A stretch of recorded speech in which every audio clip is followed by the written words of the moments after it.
Tko god je ikad išta čuo o Isusu, sigurno je ostao zadivljen njegovom osobnošću, razmišljanjem, mudrošću i djelovanjem.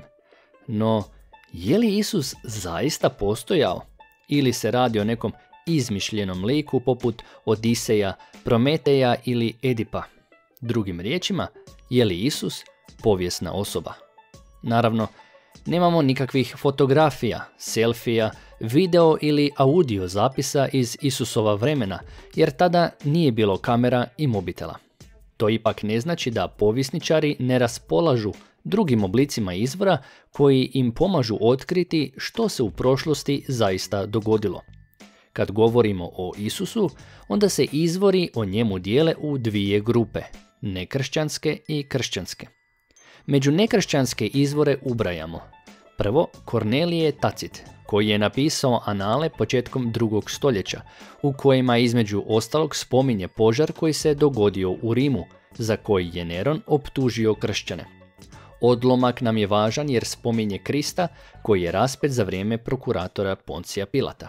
Drugo, Gaj Svetonije u svom dijelu 12 rimskih careva piše negativno o kršćanima kao ljudima koji promiču štetno praznovjerje, te navodi da je car Klaudije dao izgnati Židove zbog buntovnika Krista. Treće, Plinije mlađi početkom 2. stoljeća piše caru Trajanu i moli ga za savjet u procesu protiv nekoliko kršćana koji slave Krista kao Boga te se okupljaju u nedjelju.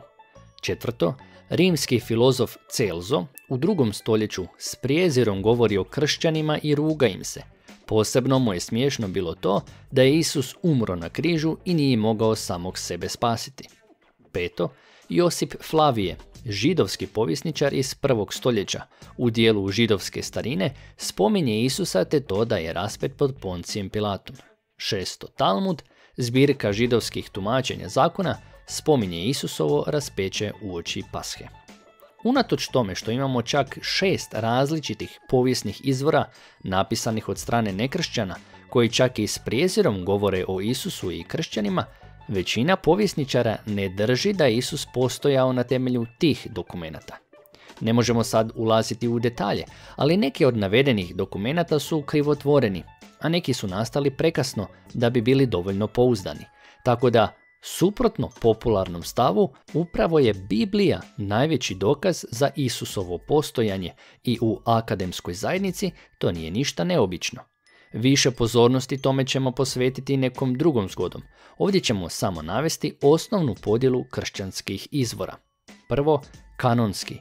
To su svi tekstovi Novog zavjeta, posebice Pavlove poslanice te evanđelja. Drugo, nekanonski. Radi se o apokrifima, dokumentima koji progovaraju o Isusu, ali nisu uvršteni u Bibliju. Svi su ti tekstovi povjesničaru vrlo važni i dragocjeni. Na temelju tih istraživanja pokazuje se nedvosmislen znanstveni konsenzus da je postojao Židov Isus iz Nazareta, koji je okupio malu grupu sljedbenika od 12 apostola i nekoliko žena i učenika. Propovijedao je dolazak kraljevstva Božjeg te bio raspet pod Poncijem Pilatom. I ne zna se gdje mu je tijelo.